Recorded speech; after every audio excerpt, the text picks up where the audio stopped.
opening thoughts on the game, what you saw out there?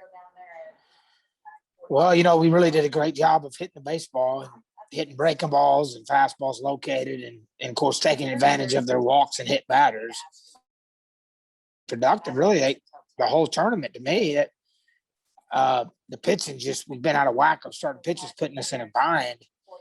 And it's costing us to get into the bullpen, but we've got to have somebody step up a bit and really get us deeper, stay on top of a game against a really good team like Sac or Grand Canyon and give us a chance to fight on offense. Go ahead, Ray. Hey, Coach, good evening.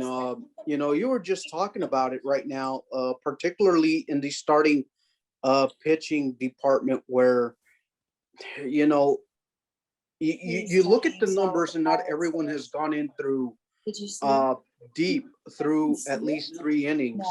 What do you tell your guys right now in this type of tournament environment where it's a double elimination? Relax. I mean, this is a big moment right here. We're in untreaded waters, as a new program here, and the kids they've never been in this moment, and you can see it. They get a little bit more nervous. We got guys that don't throw balls and they're throwing balls. I mean, it's a big moment, and I've watched other teams do the same thing in this moment. This is a big stadium in a regional moment, and there's guys that can. And if you don't get exposed as much, if you're a pitcher, everybody's watching you. And haven't done a good job except for Kevin. Really bad. Kevin, I thought, was outstanding, by the way. Even though he gave up run for 3 straight innings, but he minimized and he fought all the way through the 8th. That's how he won that game. So we need somebody to step up and get us to the game and keep fighting. We got plenty of guys that have the ability to do it. They just got to do it. And now RJ Ochoa, who's starting to. I mean, your offense has been pretty good as the tournament has been going. Have they playing in this bigger environment? I think so. People don't realize on the outside who we faced yesterday at Sac State. The guy's the number 1 guy in the country strikeout to walk ratio. Number 1. You can look around our conference and it's hard to find someone that in the country in college baseball.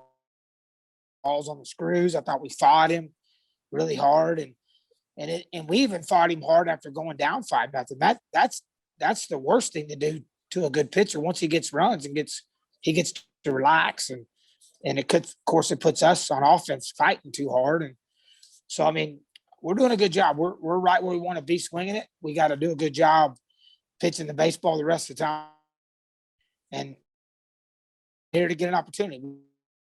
We're playing. You await opposite game between Grand Canyon, but beating either team right now, playing with hot bats, playing with hot gloves. I mean, what do you want to see from your team to try to contain either side that you get? We don't care who we play. We don't really care who we play. We've got to play. We've got to play like we're capable of playing. And that's kind of been away from us for probably the last 8 games. Haven't done a great job on all facets at times, but I don't really care who we play. I care about how we play. If we'll play the way we're capable of playing and pitch the way we're pitching, we can handle anybody in our conference. We just got to play better. We're not doing a very good job of it on the mound right now. Okay. And the last one I've got for you, Coach, you had to use Andy Atwood on the mound. And that's probably one thing you shy away from. But in instances like that as a coach,